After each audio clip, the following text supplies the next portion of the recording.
दोस्तों, हमारे जीवन को सफल बनाने के लिए मोटिवेशन और मोटिवेशनल स्टोरी को सुनना बहुत जरूरी होता है। कामयाबी पाने के लिए आपको हमेशा मोटिवेट रहना भी अति आवश्यक होता है। तो आइए शुरू करते हैं मोटिवेशनल स्टोरी।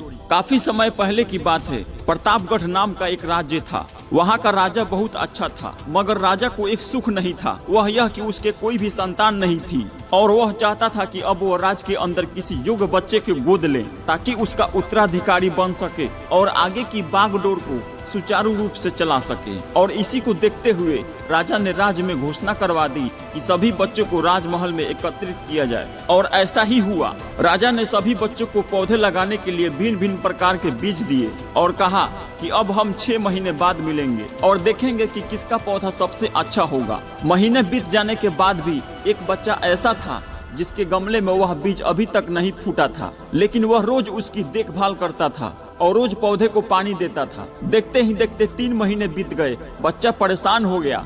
तभी उसकी माँ ने कहा कि बेटा धैर्य रखो, कुछ बीजों को फलने में ज्यादा वक्त लगता है। और वह पौधे को सींचता रहा। 6 महीने हो गए। राजा के पास जाने का समय आ चुका था, लेकिन वह डरा हुआ था कि सभी बच्चे के गमले में तो पौधे होंगे और उसका गमला खाली होगा। लेकिन वह बच्चा ईमानदार था। सारे बच्चे राजमहल में आ चुके थे। कुछ बच्चे जोश से भरे हुए थे क्योंकि उनके अंदर राज्य का उत्तराधिकारी बनने का प्रबल लालसा थी। अब राजा ने आदेश दिया, सभी बच्चे अपने अपने गमले दिखाने लगे, मगर एक बच्चा डरा हुआ था क्योंकि उसका गमला खाली था। तभी राजा की नजर उस गमले पर गई। उसने पूछा, तुम्हारा गमला तो खाली है। तो उसने कहा, लेकिन मैंने इस गमले की 6 महीने तक देखभाल की है। राजा उसकी ईमानदारी से खुश हुआ था कि उसका गमला खाली है, फिर भी हिम्मत करके यहाँ तक तो आ गया। सभी बच्चे के गमले देखने के बाद राजा ने उस बच्चे को सभी के सामने बुलाया। बच्चा डर गया और राजा ने वह गमला सभी को दिखाया। सभी बच्चे जोर से हंसने लगे। राजा ने कहा, शांत हो जाइए, इतने खुश मत होइए।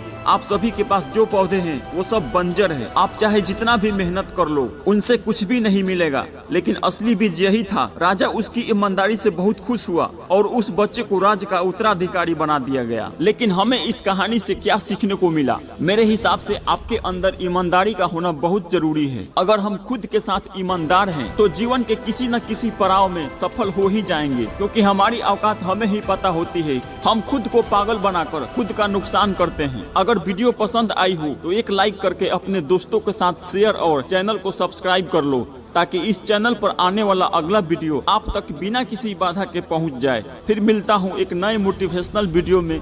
तब तक के लिए जय हिंद, वंदे मातरम।